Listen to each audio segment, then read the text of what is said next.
Hello guys, नमस्कार, जोहार, आदाब, सत श्री अकाल। एग्जाम फाइटर नंबर 1 का आप सभी का हार्दिक स्वागत है।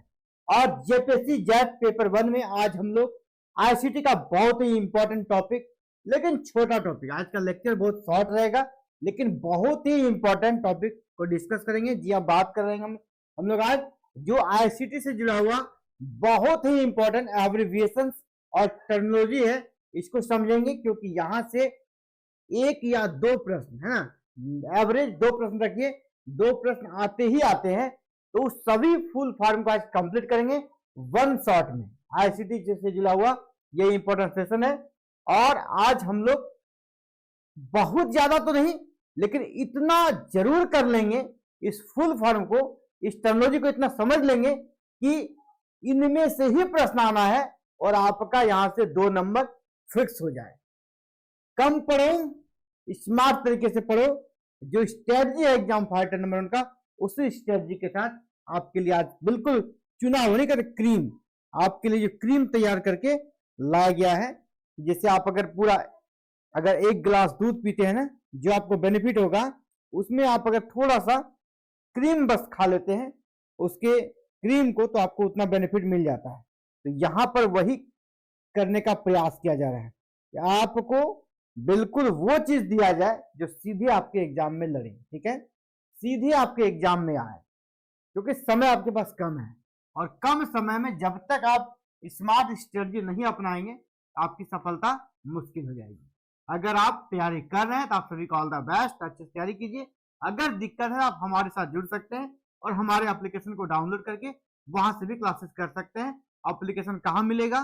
गूगल प्ले स्टोर में जाइए, एग्जाम फाइटर नंबर 1 लिखिएगा, हमारा ऐप डाउनलोड हो जाएगा। वहां पे पूरा पेपर 1 का धुआंधार क्लासेस चल रही है। और अगर आपको वहां से जाने में दिक्कत है गूगल प्ले स्टोर से, तो आप इसी वीडियो के नीचे जो डिस्क्रिप्शन है वहां जाइएगा, वहां हमारे एप्लीकेशन का लिंक मिल जाएगा, उसको क्लिक कर लीजिएगा। व्हाट्सएप ग्रुप का लिंक है, फेसबुक पेज का लिंक है, कहीं पर भी आप जुड़िए, अपने सवाल को रखिए, आपको सारे सवाल के आंसर मिल जाएंगे और आपके हर एक समस्या का समाधान होगा। चलिए सीधे आज क्लासेस पे एंट्री करते हैं और आज के इंपॉर्टेंट एब्रिविएशन को समझते हैं जो आपके एग्जाम के दृष्टिकोण से बहुत ही जरूरी है। चलिए सबसे इंपॉर्टेंट, बचपन से पढ़ते हैं, सीपीयू। आज हम लोग सिर्फ उसका फुल फॉर्म समझेंगे। अब पूरा डिटेल्स हम, इसका एक पार्ट है, इसका जब हम कंप्यूटर के कंपोनेंट को पढ़ेंगे तब हम लोग समझेंगे, ठीक है। अभी समझिए सीपीयू क्या है, और आपको पूरा डीपली जाना भी नहीं है क्योंकि मैं बार बार कह रहा हूं यहाँ आईसीटी में आपको बेसिक सतही जानकारी होनी चाहिए, ये डिमांड है वहां पे, क्योंकि आपको यहाँ इंजीनियर नहीं बनाया जा रहा है, आपको प्रोफेसर बनाया जा रहा है, ठीक है। और वो भी साइंस, आपको कंप्यूटर का साइंस का प्रोफेसर नहीं बनाया जा रहा है। ये सभी के लिए कॉमन एग्जाम है। हिस्ट्री वाले को भी एग्जाम देना है तो उसको पता है कि हिस्ट्री वाले से हम किस लेवल पे कंप्यूटर में बात कर सकते हैं, हिस्ट्री वाले से किस लेवल में हम टेक्नोलॉजी के बारे में बात करेंगे, या हिंदी वाले से किस लेवल में बात करना है, किस लेवल तक का नॉलेज चाहिए, उनको पता है, यूजीसी को, एनटीए को पता है। इसीलिए आपका क्वेश्चन उसी लेवल का है, बहुत अंदर तक जाने की जरूरत नहीं है। अंदर तक ज्यादा आप जाइएगा तो फिर क्या होगा, आपको तैयारी गड़बड़ाएगा, समझे। तो चलिए सीपीयू क्या हो गया, सेंट्रल प्रोसेसिंग यूनिट, याद रख लेना है, बात खत्म। यहाँ पर हम लोग सिर्फ एब्रिविएशंस को देखेंगे। सीपीयू हो गया सेंट्रल प्रोसेसिंग यूनिट। चलिए नेक्स्ट, अगला एएलयू। एएलयू क्या हो गया, arithmetic logic unit. ALU arithmetic logic unit, full form क्या हो गया, अरिथमेटिक लॉजिक यूनिट। देखिए ये आप प्रीवियस ईयर जाइए कितने बार पूछे गए हैं एएलयू का फुल फॉर्म। जैसे कंप्यूटर में जो भी जोड़ घटाव गुना भाग यानी अरिथमेटिक क्रिया जो भी होती है, एलयू ही उस पर काम करता है। सीयू कंट्रोल यूनिट, पूरे कंप्यूटर को निर्देश देता है क्या करना है, और ये सभी सीपीयू का ही पार्ट है। एएलयू या सीयू कहां का पार्ट है, सीपीयू का। अगला है वीडीयू, अगला है VDU, visual display unit. VDU क्या हो गया, विजुअल डिस्प्ले यूनिट। अगला है यूपीएस। यूपीएस, यूपीएस क्या हो गया, अनइंटरप्टेबल पावर सप्लाई, यानी इसको इन्वर्टर कह सकते हैं एक प्रकार से। आपका अगर लाइन चला जाएगा, लाइट कट जाएगा बिजली, तो ये आपको बैकअप देता है, ठीक है, आधा 1 घंटा बैकअप देगा जिससे आपको ऑफ नहीं रहे हो तो होगा। और आपका कंप्यूटर ऑन रहेगा, डायरेक्ट आपका बंद नहीं होगा। VDU विजुअल डिस्प्ले यूनिट, ये आपका मॉनिटर और स्क्रीन में रहता है। जहाँ पे डिस्प्ले कौन करता है? मॉनिटर। ये डिस्प्ले का ही पार्ट है। ये पूछ सकता है VDU किस कंपोनेंट का पार्ट है, तो मॉनिटर का पार्ट है। UPS क्या हो गया? अनइंटरप्टिबल पावर सप्लाई है, जो कि आपका बीच में इंटरप्ट नहीं होगा, पावर सप्लाई चला जाएगा तो भी आपका कंप्यूटर ऑन रहेगा। जिसका काम करता कौन? UPS। इसको शॉर्टकट में आप इन्वर्टर भी समझ सकते हैं, स्पेशल कंप्यूटर के लिए, ठीक है। अब दूसरा टेक्नोलॉजी, दूसरा हमारा शॉर्ट फॉर्म है आ गया मेमोरी से जुड़ा हुआ, है ना। मेमोरी से जुड़ा हुआ कौन कौन से यहाँ पर आपको याद करने हैं, तो रैम के बारे में जान लीजिए। इसका फुल फॉर्म होता है random access memory, random access memory. और ये क्या होता है ना, रैंडम एक्सेस मेमोरी टेम्पोररी होता है। ये टेम्पोररी यानी अस्थायी होता है। पावर जैसे ही कट हुआ ये डाटा खत्म, क्योंकि ये टेम्पोररी है। पावर जैसे कटा ये डाटा क्या हो गया? खत्म हो गया। Random access memory power cut के साथ ये भी खत्म हो जाता है, ये टेम्पोररी होता है। फुल फॉर्म बहुत बार एग्जाम में पूछा गया है, बिल्कुल रट लीजिए। नेक्स्ट है आपका रैम था, अब आ गया कौन? रोम। अब ये क्या आ गया? रोम। 1 मिनट। रैम की जगह पे आपका क्या आ गया? यहाँ पे रोम आ गया। रोम क्या होता है? रीड ओनली मेमोरी, और ये परमानेंट मेमोरी, याद रखिएगा। रैम के बाद ये रोम जो है, रोम क्या है? Read only memory. ROM, ROM, ROM, read only memory. ये परमानेंट मेमोरी है और ये पावर कट के बाद भी बना रहता है, पावर कट के साथ ये डिलीट नहीं होता है। रोम के आगे क्या जुड़ गया? P। अब ये हो गया प्रोम, ठीक है। रोम के साथ P जुड़ गया तो ये क्या हो गया? प्रोम। अब प्रोम का फुल फॉर्म पूछ दिया जाएगा तो हो गया प्रोग्रामेबल। P4 क्या हो गया? प्रोग्रामेबल रीड ओनली मेमोरी, जो आपने रोम का देखा है। प्रोग्रामेबल रीड ओनली मेमोरी, एक बार प्रोग्राम कर सकता है बस ये, ठीक है। अगला देखिए, और एक बार जुड़ गया EEPROM, यहाँ ई जुड़ गया। E4 क्या हो गया? इरेजेबल प्रोग्रामेबल रोम।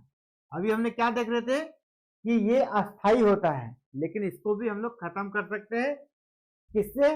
EEPROM से, इरेजेबल प्रोग्रामेबल रोम। यानी पूरा अगर इसका फुल फॉर्म देखेंगे आप तो क्या जाएगा? E for erasable, P for programmable, R for read, O से ओनली, M फॉर मेमोरी, पूरा, है ना। यानी erasable programmable read only memory, EEPROM का पूरा फुल फॉर्म हो गया। नेक्स्ट आपका, अब इसी से जुड़ा हुआ और एक ई जुड़ जाएगा, और एक ई जुड़ गया। आप यहाँ पे देखिए EEPROM था, अभी हम लोग EEPROM देख रहे थे। अब यहाँ देखिए डबल EEPROM आ गया।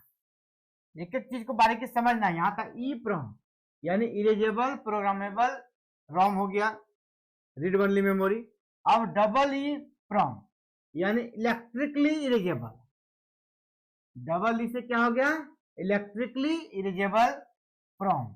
प्रोम यानी प्रोग्रामेबल रीड ओनली मेमोरी।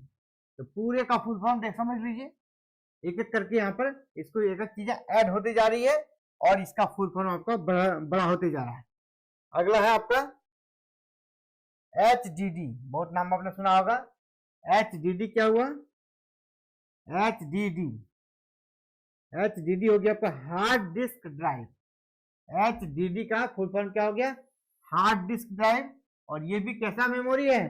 तो परमानेंट स्टोरेज है यहाँ पर भी, ठीक है। SSD solid state drive. HDD हो गया हार्ड डिस्क ड्राइव, SSD हो गया सॉलिड स्टेट ड्राइव। और ये क्या करता है? यहाँ पर ये SSD फास्टर स्टोरेज, या किसी चीज को फास्ट तरीके से स्टोर करता है, नो मूविंग पार्ट। ये फास्ट तरीके से स्टोर करता है, काफी स्पीड से स्टोर करता है, इसलिए हैवी SSD जो होता है आजकल का सिस्टम में दिया जाता है। अब हम लोग इंटरनेट और नेटवर्किंग से जुड़ा हुआ कुछ इंपॉर्टेंट एब्रीविएशंस को देखेंगे। इंटरनेट और नेटवर्किंग से जुड़ा हुआ इंपॉर्टेंट, जैसे लैन। ये पूछा जाता है। लैन का फुल फॉर्म बहुत बार पूछा गया है, यानी लोकल एरिया नेटवर्क, यानी छोटा नेटवर्क जो होता है लोकल एरिया नेटवर्क, उसको लैन बोलते हैं। इसी प्रकार अगला है आपका लैन के बाद मैन। ये क्या हो गया आपका? मैन हो गया मेट्रोपॉलिटन एरिया नेटवर्क, यानी बड़े शहरों में, बड़े मेट्रोपॉलिटन जो सिटी है वहां पर जो काम करता है, ठीक है, उसको कहते हैं मेट्रोपॉलिटन एरिया नेटवर्क। इसी प्रकार वैन, ये क्या करता है? वाइड एरिया नेटवर्क, यानी बड़ा है ना, कंट्री वर्ल्ड लेवल का जो इंटरनेट होता है उसको कहते हैं वाइड एरिया नेटवर्क। मान लीजिए इंडिया से अमेरिका जो अगर इस प्रकार का इंटरनेट है उसको किस प्रकार काम करना होगा? वाइड एरिया नेटवर्क के तहत। तो वैन का हो गया वाइड एरिया नेटवर्क। ये सब फुल फॉर्म पूछा जाता है तो याद रखिएगा। नेक्स्ट है आपका पैन। नेक्स्ट क्या हो गया? पैन। इसका फुल फॉर्म यहाँ पे क्या आ जाएगा? Personal area network. पैन क्या हो गया? पर्सनल एरिया नेटवर्क, यानी जिसको हम लोग मोबाइल हॉटस्पॉट के रूप में यूज करते हैं। मोबाइल हॉटस्पॉट में इसी का यूज होता है पैन का, पर्सनल एरिया नेटवर्क। आईपी का फुल फॉर्म हो गया internet protocol. Internet protocol, IP internet protocol, या किसी भी डिवाइस का एड्रेस होता है, एक प्रकार से कह सकते हैं इसको। अगला है मैक। मैक क्या हुआ? Media access control. मैक हो गया media access control. DNS, domain name system. DNS, domain name system. सबको कंट्रोल बिल्कुल आपको नोट कर लेना है, रट लेना है। ये बिल्कुल छटा हुआ है, ठीक है, यही आएगा एग्जाम में। जो छटा हुआ चीज है उसको दे रहे हैं, है ना। अगर बुक पढ़िएगा, बुक में आपको 400-500 मिलेगा, उतना आप रट भी नहीं पाइएगा, ठीक है। याद, URL, uniform research locator. URL, uniform research locator, ये वेबसाइट को सर्च करता है, ठीक है। इसके माध्यम से वेबसाइट को आप इजी तरीके से सर्च कर सकते हैं यूआरएल के माध्यम से। ISP, ISP internet service provider, जो कंपनी इंटरनेट देती है उसी को सर्विस प्रोवाइडर कंपनी को आईएसपी बोलते हैं। जैसे इंडिया में जियो, एयरटेल को हम लोग आईएसपी बोलते हैं। इंटरनेट सर्विस प्रोवाइड कराती है। आपका जियो हो गया, एयरटेल हो गया। अब हो गया वेब और इंटरनेट से जुड़ा हुआ कुछ टर्म। अगला जो कैटेगरी है एब्रिविएशंस का, उसमें हम लोग क्या देख रहे हैं अब? वेब और इंटरनेट से जुड़ा हुआ कौन कौन सा टर्म आता है। ये तो बहुत ही इंपॉर्टेंट, याद रखिएगा। हमको लगता है कि आप जितने भी अगर 10 एवरेज अगर 10 नेट के एग्जाम को देखिएगा तो इसमें से 8 बार ये क्वेश्चन आता है। एचटीटीपी का फुल फॉर्म, तो हाइपर टेक्स्ट ट्रांसफर प्रोटोकॉल इसको बोलते हैं, ठीक है। Hyper text transfer protocol. अब इसी में एस लग गया, एचटीटीपीएस, ठीक है। ये हो गया सिक्योर एचटीटीपी, यानी hyper text transfer protocol. Last में एस पर क्या हो गया? सिक्योर। लास्ट वाला एस पर यहाँ ऐड हो जाएगा, क्या जाएगा? सिक्योर। मतलब अगर किसी वेबसाइट में ना एचटीटीपी है, अगर उसको विजिट करते हैं तो ये है ना रिस्क है, इसमें रिस्क है, इसमें रिस्क हो सकता है आपके प्राइवेसी को लेकर। और ये है ना, ये सिक्योर है। ये कैसा है? सिक्योर है। वो आप उसे वेबसाइट को विजिट कीजिए ज्यादा, अगर अनजान वेबसाइट पे जा रहे हैं, HTTPS लगा है तो वो कम से कम आपके लिए सुरक्षित है। उस वेबसाइट में कोई खतरा नहीं है। ये एस इसका प्रमाण है कि वो सिक्योर है। तो दोनों में क्या अंतर समझ में आ गया? चलिए आगे बढ़ते हैं। अगला ये भी पूछा गया बहुत बार, HTML। HTML भी आप अगर 10 प्रीवियस को सॉल्व कीजिएगा, आपको ये भी 8 में लगभग मिल जाएगा। HTML hyper text markup language. HTML क्या? हाइपर टेक्स्ट मार्कअप लैंग्वेज, बहुत famous. www, world wide web. World wide web ये क्या है? वेबसाइट का पूरा कलेक्शन है, पूरे वर्ल्ड के वेबसाइट का कलेक्शन है, जिसको वर्ल्ड वाइड वेब बोलते हैं। आप कमेंट में बताइएगा www की खोज किसने की थी? ये भी कभी कभी पूछता है, आप कमेंट में बताइएगा। बहुत इजी क्वेश्चन है, बहुत फेमस क्वेश्चन है, इसलिए हम बता नहीं रहे, आप इसका जवाब देने का प्रयास कीजिए। FTP क्या हुआ? File transfer protocol. File upload जो होता है, डाउनलोड होता है, वो FTP प्रोटोकॉल के तहत होता है। SMTP यानी simple mail transfer protocol, email जो सेंड करते हैं इसी प्रोटोकॉल के तहत करते हैं। SMTP simple mail transfer protocol, SMTP हो गया। नेक्स्ट हो गया आपका software and OS, operating system. Software और ऑपरेटिंग सिस्टम से जुड़ा हुआ जो एब्रिविएशन सब उसको देखेंगे। OS यहां भी था, तो OS हो गया ऑपरेटिंग सिस्टम, जो कंप्यूटर को चलाता है आपका, जैसे विंडोज वगैरह है, उसी को बोलते हैं ऑपरेटिंग सिस्टम। कल हमने इस पर डिस्कस किया था GUI। GUI क्या हो गया? GUI graphical user interface. GUI हो गया graphical user interface. CLI command line interface. GUI हो गया ग्राफिकल यूजर इंटरफेस, CLI हो गया command line interface. Command line interface हर एक फुल फॉर्म को याद रखना, इससे कम आप नहीं कर सकते हैं। हमने जो छाट दिया है ना, वो आपका अंतिम है, इससे फिर आप शॉर्ट में नहीं जाइएगा, फिर पेपर आपका छूटेगा। हम आपको शॉर्ट कर दिए हैं, इतना आपको करना ही पड़ेगा, रो के करें या हंस के। DBMS database management system. DBMS database management system. RDBMS rational DBMS, यानी ये जो डाटाबेस मैनेजमेंट सिस्टम है, इसके पहले R से क्या हो गया? यहाँ पर R पर रेशनल सिर्फ जुड़ गया, रेशनल डाटाबेस मैनेजमेंट सिस्टम, यानी RDMS इसका फुल फॉर्म RDMS का हो गया। अब जो कम्युनिटी टेक्नोलॉजी है उससे जुड़ा हुआ कुछ एब्रिविएशन उसको देखिए। ICT आप समझ रहे हैं, जो हम लोग, ये हमारा यूनिट ही ICT, तो इंफॉर्मेशन एंड कम्युनिकेशन टेक्नोलॉजी, ठीक है, इंफॉर्मेशन एंड कम्युनिकेशन टेक्नोलॉजी। अगला हो गया आपका GSM।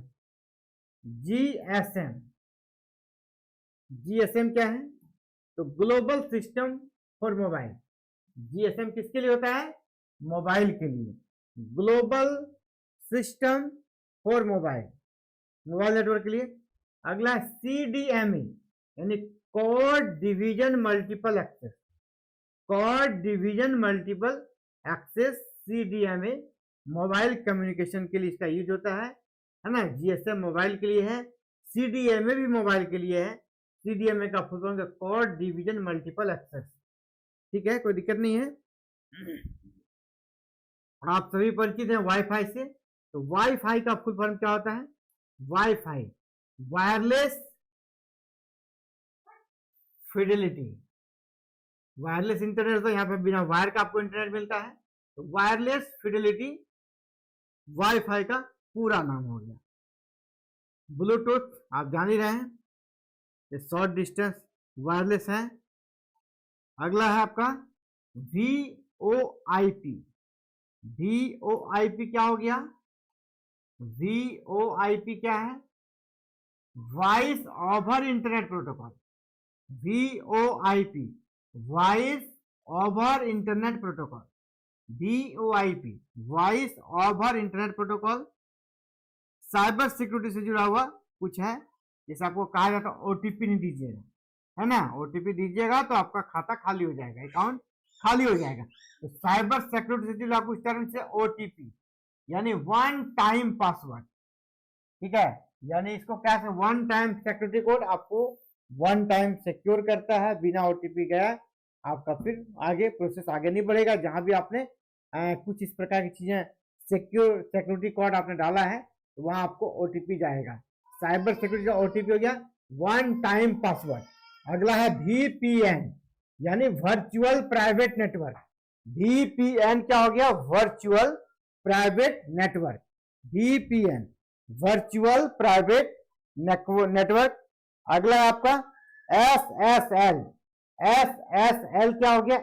SSL secure socket layer, SSL हो गया secure socket layer full form. अगला है आपका TLS transport layer security, TLS transport layer security, transport layer security. अगला आपका जो आप कैप्चा डालते हैं ना, कैप्चा का फुल फॉर्म बहुत जरूरी है, इसको याद कर लीजिएगा। आज तक आपने इसका फुल फॉर्म नहीं देखा हो। कैप्चा, कैप्चा आखिर क्या होता है? हम लोग कैप्चा डालते हैं ना कि कैप्चा को डालिए, कहीं भी कोई फॉर्म वगैरह भरते हैं, आजकल हर जगह कैप्चा लगता है। तो कैप्चा का full form completely automated public turning test, completely automated public turning test, तो इसी का कैप्चा का शॉर्ट फॉर्म है। और आगे जो कुछ है फाइल और डाटा से जुड़ा हुआ कुछ चीज है जो आपको याद रखना है। फाइल और डाटा से, ये भी बहुत इंपॉर्टेंट है। मैं ऊपर ही लिख दूं VVI, ये बहुत इंपॉर्टेंट है, इससे जुड़ा हुआ सवाल अक्सर आता है। ठीक है, यहाँ याद रखिएगा, ये सभी आपका फाइल और डाटा यूनिट्स हैं। फाइल और डाटा से जुड़ा यूनिट्स है। बिट, सबसे स्मॉलेस्ट यूनिट क्या होता है? बिट। सबसे स्मॉलेस्ट यूनिट में हम डेटा को नापते हैं, वो क्या होता है? बिट। बिट से बड़ा होता है आपका निबल, 4 बिट्स मिलाकर एक निबल होता है। ये भी क्वेश्चन आ सकता है आपको, 1 nibble equal to how many bits? तो 1 निबल इक्वल टू 4 बिट्स। इसी प्रकार बाइट, तो 8 बिट्स को मिलाकर 1 बाइट होता है। फिर पूछा जाएगा how many bits equal to 1 byte? तो 8 बिट्स, 8 बिट्स से क्या होता है? 1 बाइट। इसी प्रकार बढ़ते चलिए। अब होता है केबी आ गया, बाइट्स के बाद क्या आ गया? केबी, है ना, किलो बाइट जिसको बोलते हैं। तो यहां पर 1024 बाइट्स, 1024 बाइट्स बराबर 1 किलो बाइट। इसी प्रकार यहां ये 1024 kilo byte equal to 1 megabyte. इसके बाद 1024 मेगाबाइट इक्वल टू 1 गीगाबाइट, और 1024 गीगाबाइट इक्वल टू 1 टेराबाइट। ये बिल्कुल आपको रख लेना है, और ये सीक्वेंस को आपको याद रख लेना है। ठीक है, बहुत जरूरी है। एग्जाम के पॉइंट ऑफ व्यू से अगर देखें हम, एग्जाम में क्या क्या प्रश्न आता है, कुछ आपको एग्जाम के दृष्टिकोण से कुछ टिप दे दें। एग्जाम में जो यहाँ से आएगा ना, ये सब का फुल फॉर्म आता है मैन, मैन, वैन। ये फुल फॉर्म बहुत बार पूछा गया है। मैंने पहले कहा, यहाँ पे देखा फ्रीक्वेंटली आस्क्ड, बहुत बार पूछा जाता है। रैम वर्सेस रोम का जो डिफरेंस है, अस्थाई मेमोरी है कौन अस्थाई मेमोरी है, फिर HTTP और HTTPS के बीच क्या डिफरेंस है, ये सब पूछा जाता है बाकी।